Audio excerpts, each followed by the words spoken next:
نہیں تو P T I کے پاس آپشن کیا ہے؟ دیکھیں the point is کہ ہم نے 76 سالوں بعد آج ہم کہاں آ کر کھڑے ہوئے نا، یہ سب سے بڑی ایویڈنس ہے. ساری زندگی عمران کو بھی تو اندر نہیں رکھ سکتے نا. یہی دیکھیں نا، ایک طرف طاقت ہے، ایک طرف مقبولیت ہے. 8 فروری کا الیکشن ہمارے سامنے. the point is کہ ہم نے کبھی نہ 25 کروڑ لوگوں کا ملک ہے یار، اس کو اس کرائسس سے تو نکالنا ہے نا، اس کو اس ریفارمز کی طرف بھی لے کر جانا ہے جو ان 25 کروڑ لوگوں کا حق ہے. لیکن مجھے اگر ہم اسی چیز میں ہی الجھے رہیں گے کہ جناب مجھے ایک بات بتائیں، اگر آپ گورنمنٹ کی سائیڈ پہ بیٹھے ہو، ان پہ اس وقت کوئی پریشر نہیں ہے. ان کا خیال یہ ہے کہ ہم نے 25 کے بعد گورنمنٹ پہ کیوں پریشر 25 نومبر کے بعد سن لیں، وہ کہتے ہیں پاکستان کا بچہ جانتا ہے یہ حکومت کیسی بیٹھی ہوئی ہے، وہ کہتے ہیں پریشر تب ہو اگر سڑکیں بند ہو، شہر بند ہو، وہ اب نارمل ہے حالات سڑکوں پہ. ہم نے مار کے سیدھا کر دیا ہے 25 نومبر کے بعد. پاکستان کے لوگوں نے مان لیا ہے. دیکھیں نا، جو حکومت غیر نمائندہ حکومت ہے، اس کو اگر ملک کے بچوں نے کسی جگہ چلے جائیں، کہیں کیمرہ لے کر چلے جائیں اور لوگوں سے پوچھ لیں کہ جناب یہ حکومت کو آپ اپنا نمائندہ حکومت تصور کرتے ہیں، کیا جواب آپ کو ملے؟ وہ تو الیکشن میں وہ جواب دیں گے نا پھر. the point is کہ اب اسی غیر نمائندہ حکومت کو اپنے وجود کو، جس وجود کی اخلاقی حیثیت نہیں ہے، اس کو قائم رکھنے کے لیے کن ایکسٹینٹس پہ جانا پڑ رہا ہے. جن ایکسٹینٹس پہ آپ جا رہے ہیں، آپ وہی طاقت جس کی آپ بات کر رہے ہیں نا، اس کی انتہا ہم نے ابھی ایک دیکھی، تو کیا آپ اس کے بعد 26 نومبر کے بعد گولی تو چلی، یہ تو انٹرنیشنل میڈیا نے رپورٹ کیا. تو اس کے بعد پھر اگلا سٹیپ کیا ہے؟ اب مزید گولیاں چلائیں گے. اگر اس تعداد میں لوگ نکلیں گے، اگر وہ نکلیں گے تو پھر کیسے ہوگا؟ دیکھیں نا، the point is کہ آپ اس معاشرے کے اندر صحافیوں کی آوازوں کو آپ بند کر رہے ہیں، عدلیہ کو آپ نے کانکر کر لیا. ایک معاشرے کے اندر بھی تو پریشر بن رہا ہے. اس پریشر کو آپ اگر ریلیز نہیں ہونے دیں گے، یہ ریلائزیشن ہے فیصل، کسی نہ کسی یہ بتائیں، یہ ریلائزیشن ہے سرکار میں، انسٹیٹیوشن میں، کہ ایک لاوا تو ابل رہا ہے نا.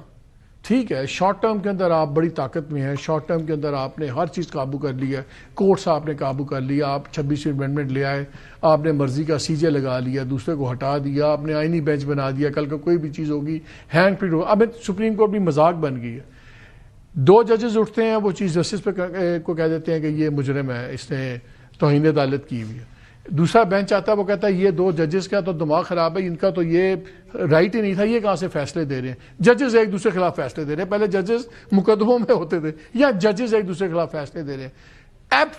ایبسلیوٹ ایک آرگنائز کیوس لگتا ہے جیسے ہوا ہوا ہے، ایک بڑی اس قسم کا سٹرکچر بن گیا ہوا ہے. پھٹے گا تو صحیح پھر کسی دن.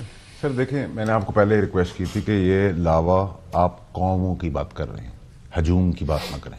جب آپ ہجوم میں ہوں، جب آپ کو پیٹ کی فکر ہو، آپ کا بچہ بلبلا رہا ہو، ہجوم کبھی قوم بھی بن جاتا ہے. جب قوم بنے گی تو بہت کچھ ٹھیک ہو جائے گا. ایسی چیزوں سے بنتی ہے. اور جب تک آپ سارے اداروں میں انٹرسٹ فری لوگ نہیں بٹھائیں گے، چاہے وہ جوڈیشل ہے، چاہے وہ اسٹیبلشمنٹ ہے، چاہے وہ ڈیموکریسی ہے یا ڈیموکریٹک لوگ ہیں.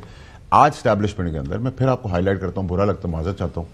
اگر ایک چیف ہے جس کی 37 سال کی سروس کے اندر اس پر کوئی داغ نہیں ہے، اس کی اولاد پہ کوئی داغ نہیں ہے، اس کی فیملی پہ کوئی ٹینڈر کا نہیں، نکال کے لائے نا، لے آئے سامنے. آپ لوگ تو لے آتے ہیں، کیوں نہیں لا رہے؟ کیونکہ آپ کا کچھ جواز نہیں ہے. وہ آرمی چیف بن گیا، اس سے اوپر آگے جا نہیں سکتا. ٹھیک ہے، تو اگر آپ کو ایک آدمی اچھا کام کر رہا ہے، وہ ایک کرن آپ کو ملی، کرن ہے، چیزیں ٹریک پہ آ رہی، اس کو اپریشیٹ کریں. اس کو تو لبیک کہہ دیں. یہ فارم 47 کی گورنمنٹ ہے، اس کو لیگلائز کس نے کر دیا؟ پی ٹی آئی نے.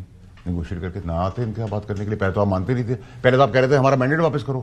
آپ کے کتنے یو ٹرنز ہیں، کیونکہ آپ اس کے فائدے لے رہے ہیں. کے پی کے میں اربوں روپے کرپشن ہو رہی ہے، پنجاب میں ہو رہی ہے، فلانی جگہ. آپ اس بات کو پنڈی کیوں لے جاتے ہیں؟ میں آپ کی بات اسلام آباد میں رہنے دیا کریں. آپ چاہتے ہیں کہ میں کہوں کہ لاوا پک رہا ہے، وہ پھٹ پڑے گا اور نظام دھڑم بھڑم ہو جائے گا اور سب کچھ ملک میں آگ برس رہی ہے اور کوئی چیز اچھی نہیں ہو رہی. آپ کیا چاہتے ہیں کیا کریں؟ میں آپ کو چاہتا ہوں کہ آپ پاپولر ویو کے ساتھ تھوڑا مینٹلی چیزوں کو دیکھیں. سر سب کچھ اتنا اچھا ہے تو پھر پریشانی کیوں ہے؟ کس کو ہے؟ سب کو پریشانی کس کو ہے؟ جو دیکھیں اگر گورنمنٹ کو پریشانی ہے سر تو بنتی ہے ان کی کمپٹنس کے اوپر. انہوں نے آپ کو پچھلی 3 ادوار میں کیا دے دیا، تو اب ان کو تو آپ ابھی بتا دیں، ایک خبر چلا دیں. آپ کے شو پہ آپ بخار چڑھ جاتا ہے، یاد ہے سر آپ؟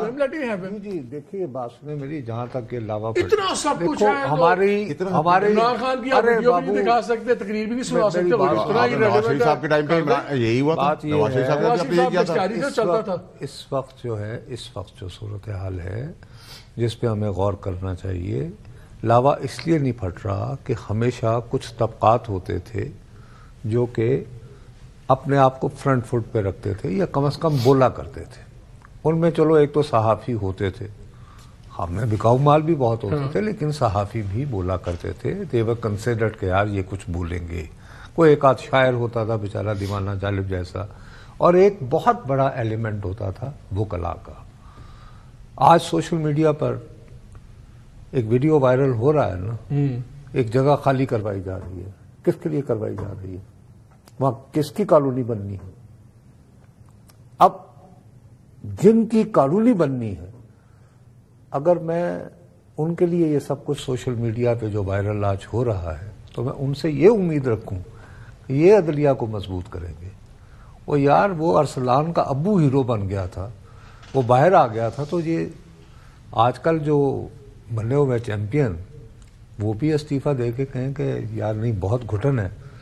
کہتے نہیں, میں اندر سے, چونکہ وہ پرکس وغیرہ مل رہی ہیں, تو ہر بندہ جو ہے وہ اپنے دو پر ہے نا, انٹرسٹ بیسڈ ہے نا, کھل کر تو نہیں آ رہے نا. آپ گورنمنٹ کی بات کریں تو سر اگر وہ دم اگر انہوں نے کھول دیا, اس وجہ سے جو ہے ایک ہمارے ہاں ڈیفیٹزم اس لیے زیادہ اسپریڈ ہو رہا ہے.